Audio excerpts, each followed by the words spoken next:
Hi everyone, this is a new video. I haven't done one for a little while. I previously had the Civic Type R, the FN2 and the E86 BMW Z4 Coupe.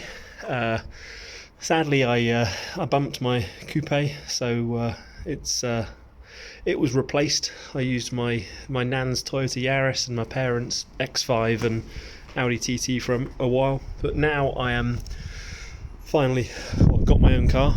I had an E93 M3, which is the convertible one, and since then I've didn't really get along with it. So thought, oh, it's time for something new. Ended up buying this M140 in Esteril Blue. It took a little while to find, obviously, the right choice for me. There's a lot of options on these, which takes them over the 40,000 mark in terms of price, which opens up it being a sort of a new tax bracket. So it was hard to find one with the exact specification that I wanted. There's a lot of them about, and I wanted one that ticked all of those boxes for me. But this is the one. I paid $23,700 for this one. I've had it about 6 months now, so it's just a sort of a bit of a review of what the car consists of and sort of any bits and pieces I've done to it. So the car itself is a 2018. I've obviously put a personal plate on, but it's a 2018 car, and I bought with 32,000 miles on the clock. It's had a couple of modifications done to it. So those include, it's got a Motec Stance 2 kit with spacers. So you can see there is a spacer fitted in there. Same on the back. I think these are known as the 719 alloy wheels. Apologies, it's really dirty at the moment. But you can see, having the spacer kit, it brings out the wheels, so they're just about flush. I have a feeling it's a 10mm spacer front and back, and it's approximately 30mm lower. I might be mistaken on that. It might be 20mm lower. It's not a significant amount, but it gives a better arch fill. On the back we've got a Riga rear diffuser with the M Sport or M Performance exhaust tips. These are just exhaust tips. It's got the normal exhaust. I would have liked one with the M Sport exhaust, but trying to find the car with that as an option as well, I just couldn't find one. But there we go. Obviously it's a shadow edition. I think they're all shadow editions, to be fair. This is another little extra. These little blades on the back, as well as, I believe, this rear spoiler. It doesn't do much. A bit of bird poo. I'm just about to clean it actually. But I believe it is an add-on. So you've got fully glossed out windows. I've just put these new mirror caps on.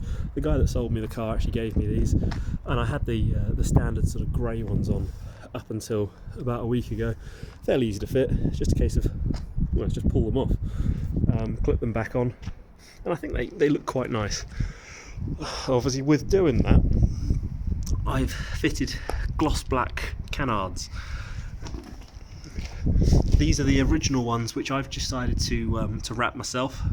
It took a little bit of time, and obviously used my girlfriend's hairdryer. It took about, I don't know, half an hour per canard to get them looking right. But with the black mirrors, I think it works. I couldn't have had one or the other. It had to be sort of both. Bought the wrap, gloss vinyl wrap off Amazon. It was about £10, 30cm wide, and it was, I think, 3 meters long for a tenner. You can't complain at that. So open up. Sorry if there's a bit of wind noise. It is windy today down on the south coast. So hopping into the car. I've got the ProNav screen. Turn that off. So I've got the ProNav screen. One little pro feature of this, which I didn't realise, was it's actually got wireless Apple CarPlay. I don't think this is a standard feature, because normally to get it as a standard feature, I think you need the wireless charging within here. But this has got wireless Apple CarPlay. Annoyingly, I don't have an iPhone, so it doesn't actually work with my phone, but it works with the girlfriend's phone. I've also got the auto box, which was one of those things, it had to be an auto one for me, and I believe this is an Auto ID carbon stick with Alcantara surround. Again, apologies, it's a little bit grubby because I haven't cleaned it in 2 weeks. You got the Harman Kardon audio and the digital dash. If I go through, we're currently on we're just under 42,000 miles. So, a couple of the menus, averaging 30 to the gallon. It's okay. Been doing some short journeys recently. I don't really care for fuel. If it costs what it costs if you want to run the car. Again, previous owner changed the start button for a blue one, colour coding it with the car. To be honest, I don't really care what colour it is. You don't see it from when you're sat in the car anyway because it's behind the indicator stalk. But overall, really happy with the car. In terms of the features it's got, I had to have the Harman Kardon, I had to have the ProNav, and the other feature that was a must-have for me is the adaptive suspension. That adjusts through the Sport Eco control. So Eco and Comfort, it's on a softer suspension setting, and then Sport and Sport Plus, the suspension stiffens up as well as the steering weighting up as well, and it just gives a really nice sort of sporty feel. But in that normal comfort mode, it's much softer. It's comfortable to ride, comfortable to drive, and all round it's just a nice. It's an option that a lot of sort of reviewers said it's a must-have, and I thought for the driving I do quite a few miles for work. It's nice to be able to put it in that Eco Pro or Comfort mode, and it is just soft. So if I start up,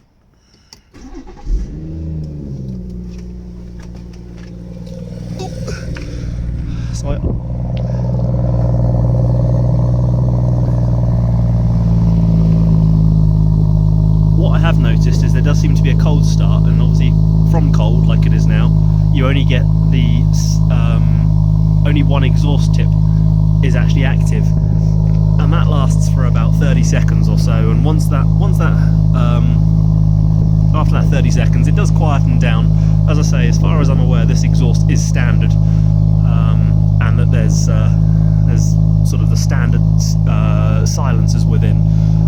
I've been thinking about getting one of the silencers removed, but just to open it up a little bit, make it a little bit more raspy, but we'll see. As I say, in a moment there's a valve that will go and opens out that second exhaust, and it quietens down quite significantly. When you compare this to the E93 M3 I had previously, this is almost silent. That had a straight through exhaust, no silencers. There we go. It's just starting to quieten down.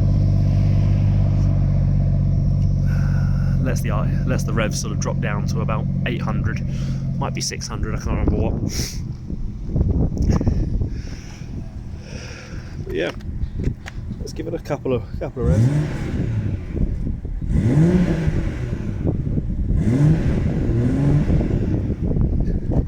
You get a couple of pops, not an awful lot. Just noticed that. I don't actually know what that does. No idea. Obviously it is wireless and keys. I say wireless keys, but you just got the standard key, you don't have to put it in the ignition. Turn that back off, no point keeping it going. So I'm going to go and give it a wash now. Got the old trusty Karcher K685 and my bits for cleaning, 2-bucket method, Lambswool wash mitt. I'm between these two at the moment, so the Dodo Juice Born to be Mild shampoo and the Geon, I presume that's how you say it, QM2 Bathe Plus. This is very good. The only thing is you do need that jet wash to take it off at the end, because it is quite slick. You can see it's not quite water, it's a little bit thicker, but it does give a really nice finish to the car. I'm planning today to also go across with some Auto Finesse 333, which is just an all-in-one polish, wax and glaze, so to speak. We'll see how the time gets going, but I might put that on, and maybe I will top it off with either, this is Dodo Juice Supernatural Hybrid, so it's a sealant wax, so it's sort of the best of both. It's their top of the, well, it used to be anyway, Dodo Juice's top of the line wax.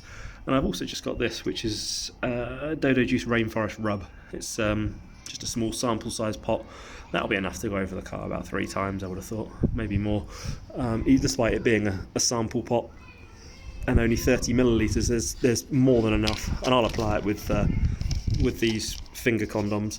So yeah, anyway, that's the car, and if anyone's got any questions or would like to put any comments on the video, please let me know. I try and be as active as I can on YouTube, and we'll come back to any people's queries that they may have. Anyway, thanks very much for watching, and on to the next.